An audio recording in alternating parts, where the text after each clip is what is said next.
नमस्कार दोस्तों। आज मैं आपको सुनाऊंगा। अचानक नौकरी से लौटे छोटे बेटे ने जब माँ को कमरे में बेहोशी की हालत में पड़े देखा तो उसने भैया भाभी का किया वो हाल कि सब देखते रह गए। माँ, कितने दिन हो गए आपसे बात नहीं हुई।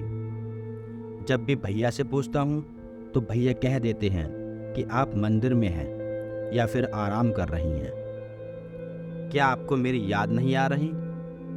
और माँ, सब ठीक तो है ना? आप अपनी सेहत का ध्यान तो रख रही हैं? माँ, पहले की बात अलग थी। तब पापा के पास इतने पैसे नहीं होते थे तो वो अपनी इच्छाओं को दबा देते थे। यहाँ तक कि अपनी तबीयत का भी ख्याल नहीं रखते थे। पर आप यह मत करना। आपके दो दो बेटे कमाते हैं। सुरेश फोन पर अपनी माँ यशोदा जी से कहता है। यशोदा जी बोली, जीते रहो मेरे लाल, भगवान तुम्हें मेरी उम्र दे दे। तुम मेरे लायक बेटे हो और माँ को तो बच्चों के सुख से मतलब होता है। तुम्हारे पिता ने पूरा जीवन लगा दिया तुम दोनों के लिए। जब तुम दोनों की तरक्की देखने का वक्त आया तो चले गए। पर मुझे खुशी है कि तुम उस लायक हो। अब बस तुम एक अच्छी सी लड़की देखकर शादी कर लो। अगर मैं उस लायक होती तो तुम्हारे लिए एक अच्छी सी लड़की जरूर ढूंढ कर लाती। पर मुझे पता है तुम्हारा मन इतना सुंदर है कि तुम्हें अच्छी लड़की ही मिलेगी। सुरेश बोला, माँ, मैंने आपको बताया नहीं, यहाँ एक लड़की रहती है, मेरे साथ ही काम करती है। वह स्वभाव से बहुत अच्छी है, बिल्कुल आपकी तरह मेरा ख्याल रखती है। पता है माँ, उसे अपने माता पिता का प्यार नहीं मिला, बेचारी अनाथ है। आप लोग आ जाते तो मैं शादी कर लेता, पर भैया ने जो आपकी स्थिति बताई, मुझे नहीं लगता आप यहाँ आ पाओगे। अगर आप इजाज़त दे दें तो हम मंदिर में जाकर शादी कर लें। यशोदा जी खुश होकर बोले, नेकी और पूछ पूछ, बिल्कुल कर लो बेटा, और मुझे उसकी फ़ोटो ज़रूर भेजना। मैं आस पड़ोस के सभी औरतों को दिखाऊंगी मेरा सुरेश दूल्हा बन गया। इतना कहकर यशोदा जी जोर जोर से खांसने लगी। सुरेश बोला, क्या हुआ माँ, आपकी तबीयत फिर से खराब हो गई है क्या? माँ, डॉक्टर को क्यों नहीं दिखाती हो? यशोदा जी बोली, बेटा, काश कि तेरा बड़ा भाई भी तेरी तरह मेरी चिंता करता, पर पता नहीं किन ख्यालों में खोया रहता है।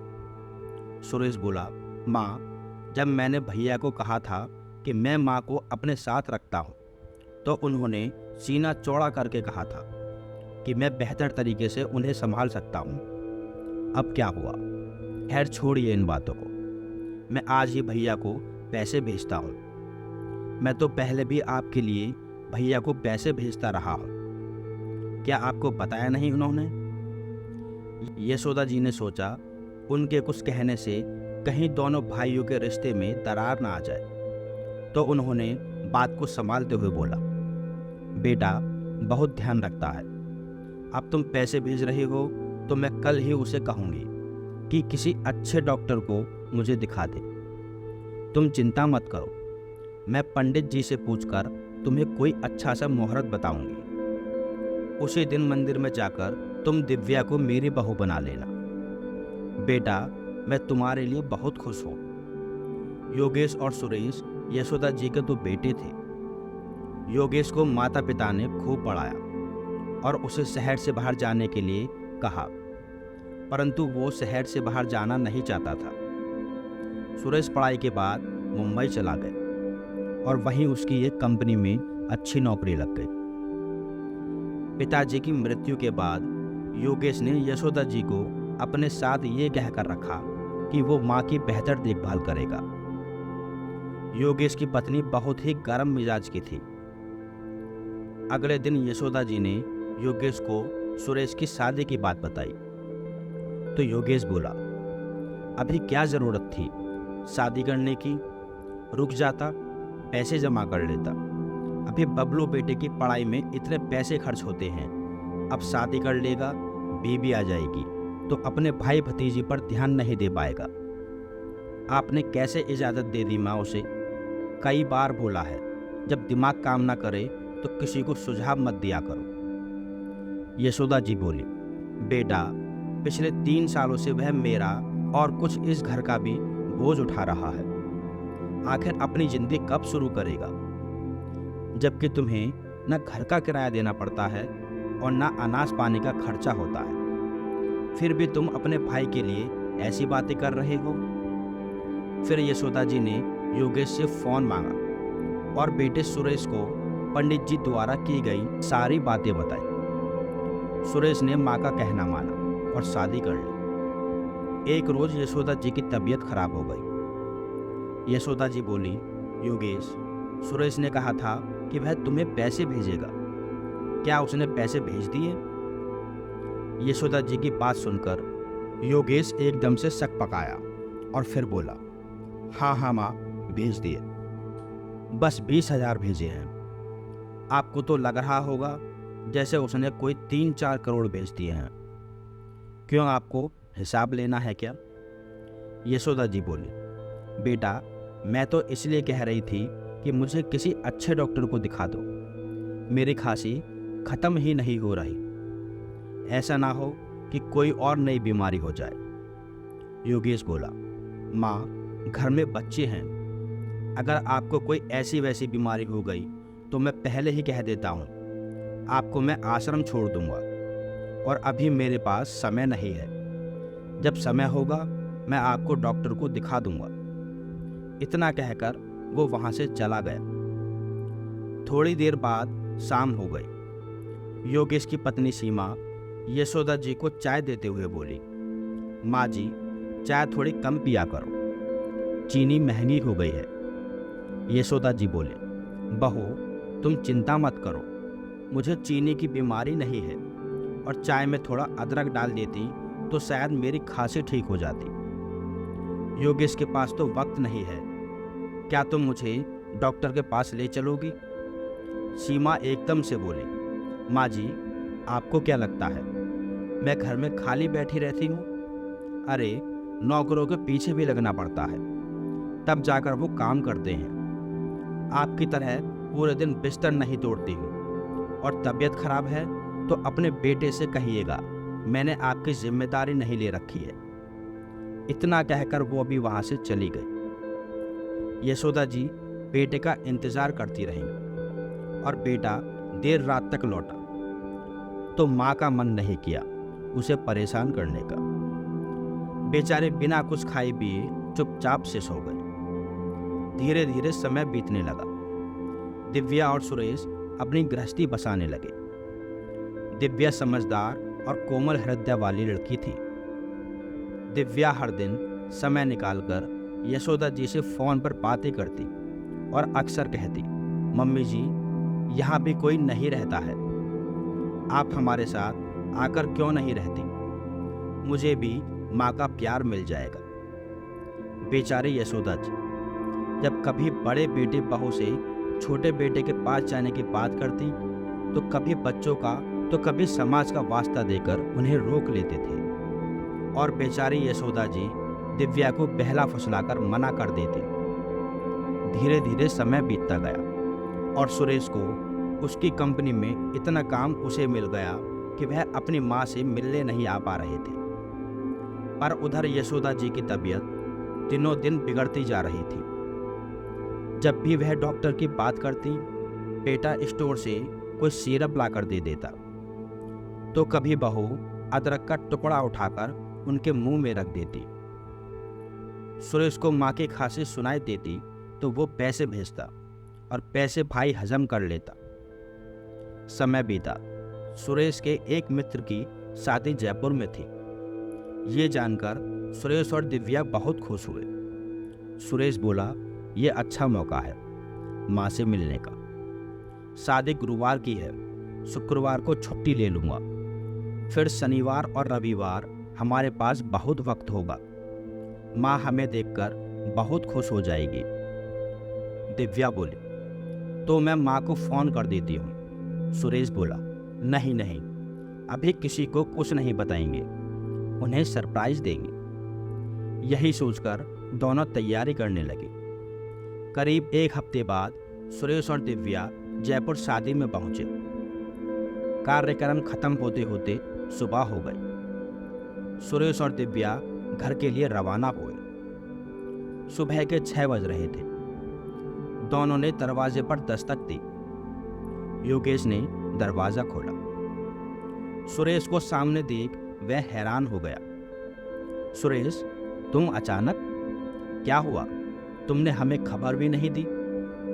सुरेश आगे बढ़कर भाई से गले मिला और बोला, अरे भैया, अपने घर आने के लिए भी कोई खबर देता है? ये बताओ, आप लोग कैसे हो और माँ कहाँ है? माँ, ओ माँ, देख तेरा सुरेश आया है। इतना कहकर सुरेश और दिव्या माँ के कमरे की तरफ चले गए। इधर योगेश भागकर कमरे में गया और बोला, सीमा, सुरेश आया है, जल्दी से उठ जाओ। सीमा की आंख फटी की फटी रह गई। सुरेश और दिव्या जब कमरे में गए तो देखा माँ के कमरे में एक तरफ धुले हुए कपड़ों की गठरी और एक तरफ गंदे कपड़ों की टोकरी थी। बिस्तर के बगल में ना जाने कितनी पुरानी बोतल, जिसमें पानी भी 2-3 दिन पहले का था, और माँ औंधे मुंह बिस्तर पर लेटी हुई थी। सुरेश आगे बढ़कर माँ के सर पर हाथ रखते हुए बोला, माँ, ओ माँ, सो रही हो क्या? तुम तो इतनी देर तक नहीं सोती। जैसे ही सुरेश ने माँ के माथे को स्पर्श किया तो वह हैरान हो गया। उसकी माँ बुखार से तप रही थी। माँ बेटे की आवाज से उठी और उसे गले से लगा लिया और अपने आंचल में मुंह को दबाकर खांसने लगी। यशोदा जी को इतनी खांसी हो रही थी कि वह अपने बेटे से बात तक नहीं कर पा रही थी। यह देखकर बेटा बहू बहुत हैरान थे। सुरेश दिव्या को बोला, तुम माँ को पानी पिलाओ, मैं भैया की खबर लेता हूँ। भैया कहाँ हैं? आप और भाभी क्या मायके गई हैं? जैसे ही योगेश सामने आया, सुरेश बोला, इसी दिन के लिए माँ को अपने साथ रखते थे ताकि उसे जीते जी नरक दिखा सको। अरे, मैं वहाँ से पैसे भेजता था, यहाँ खेती से पैसा आता है और तुम खुद भी कमाते हो। क्या कमी थी आपको जो आपने माँ की ये हालत कर दी? और भाभी, आप तो अपने नाम की बिल्कुल विपरीत निकली।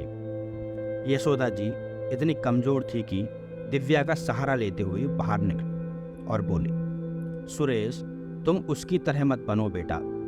सुरेश अपने आप को रोक ना सका और उसने अपने भाई के एक जोरदार तमाचा जड़ दिया और बोला, ये मेरी तरफ से नहीं, पापा की तरफ से है, और जो आपने अपनी माँ के साथ किया है, कल को आपका बेटा अगर वही करे तो फिर? दिव्या, तुरंत से तुरंत डॉक्टर को बुलाओ और ज़रूरत पड़े तो माँ को अस्पताल में दाखिल करवाओ।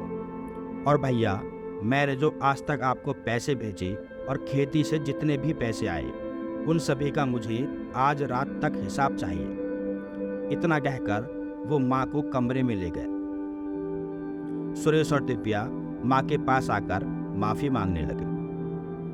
यशोदा जी रोते हुए बोले, सुरेश, मत रो बेटा, अब तो अंतिम समय आने को है। जो होना था हो चुका।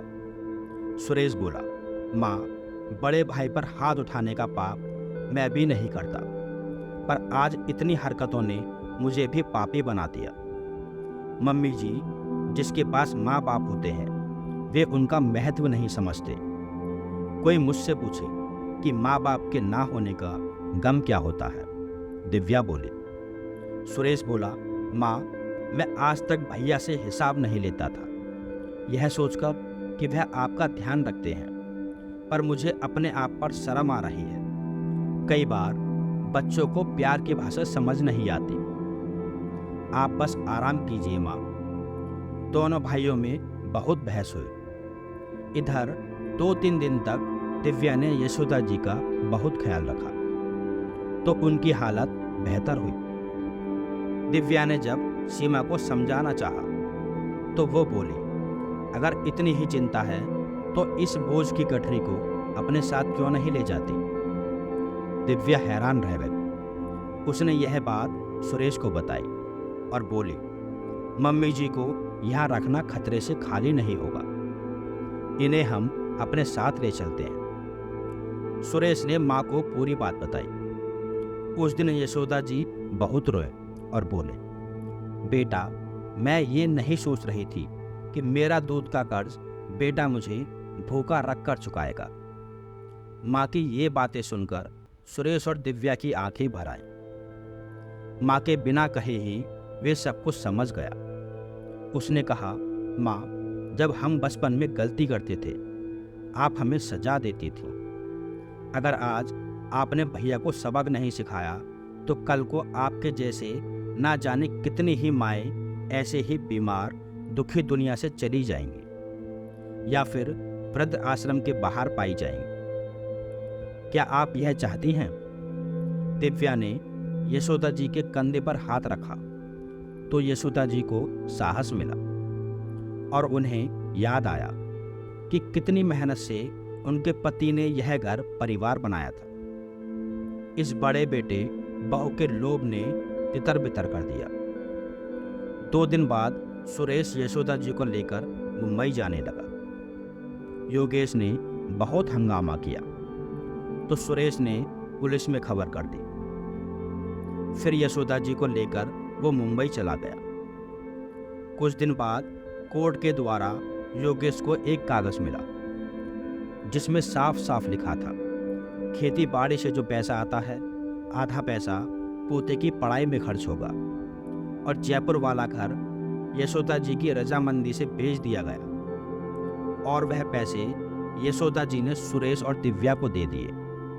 सीमा और योगेश के पैरों के नीचे से जमीन खिसक गई। उन्होंने सोचा नहीं था कि एक कमजोर माँ इतना साहस भी दिखा सकती है। योगेश को लोभ के कारण घर, जमीन सबसे हाथ धोना पड़ा। अब एक छोटे से सरकारी क्वार्टर में वो अपना जीवन यापन करने लगा था।